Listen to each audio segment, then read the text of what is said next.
जयपुर नगर निगम की अवैध निर्माण पर लगाई गई सील सिर्फ एक औपचारिक कार्रवाई बनकर रह गई है। अगर किसी निर्माण को निगम खुद अवैध मान चुका है और दो बार सील कर चुका है, तो फिर उस पर ध्वस्तीकरण की कार्रवाई क्यों नहीं हो रही? क्या नियम सबके लिए बराबर है या प्रभावशाली लोगों के लिए अलग व्यवस्था है? देखिए न्यूज़ 21 नेशनल की यह एक्सक्लूसिव रिपोर्ट। यह मामला जयपुर के हवा महल आमेर जोन के चौकड़ी गंगा पोल स्थित बांद्री का नासिक इलाके में भूखंड संख्या 351 का है।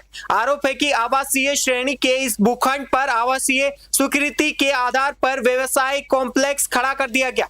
करीब 118 वर्ग गज के इस प्लॉट पर 8 दुकानों का निर्माण किया गया, जबकि शिकायतकर्ता का दावा है कि यह निर्माण नियमों के विपरीत है।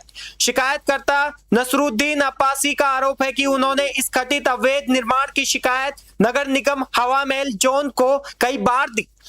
उनका कहना है कि समय रहते प्रभावी कार्रवाई नहीं होने के कारण निर्माण लगभग पूरा हो गया। इसके बाद न्यूज़ 21 नेशनल ने इस पूरे मामले को प्रमुखता से उठाया। खबर प्रसारित होने के बाद नगर निगम ने कार्रवाई करते हुए निर्माण को सील किया। शिकायतकर्ता का दावा है कि बाद में दोबारा भी सीलिंग की कार्रवाई की गई, लेकिन अब सबसे बड़ा सवाल यही शुरू होता है, जब नगर निगम खुद इस निर्माण को अवैध मान चुका है, जब 2 बार सीलिंग की कार्रवाई हो चुकी है, तो फिर आज तक ध्वस्तीकरण की कार्रवाई क्यों नहीं हुई? क्या नगर निगम की कार्रवाई सिर्फ नोटिस जारी करने और सील लगाने तक सीमित है? अगर निर्माण अवैध है तो उसे हटाने में देरी क्यों? और यदि निर्माण वैध है तो फिर 2 बार सीलिंग किस आधार पर की गई? शिकायतकर्ता का आरोप है कि निर्माणकर्ता पक्ष नगर निगम के कुछ कर्मचारियों की कथित मिलीभगत से सील खुलवाने की कोशिश कर रहा है। इन आरोपों की स्वतंत्र पुष्टि न्यूज़ 21 नेशनल नहीं करता, लेकिन यदि इसमें सच्चाई है तो यह पूरे सिस्टम पर गंभीर सवाल खड़े करता है।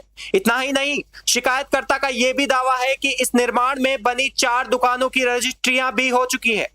यदि यह दावा सही है तो यह जांच का विषय है कि विवादित और कथित अवैध निर्माण में संपत्ति का लेन देन किस आधार पर हुआ। अब सवाल सीधे नगर निगम हवा महल आमेर जोन से है। अगर निर्माण अवैध है तो ध्वस्तीकरण कब होगा?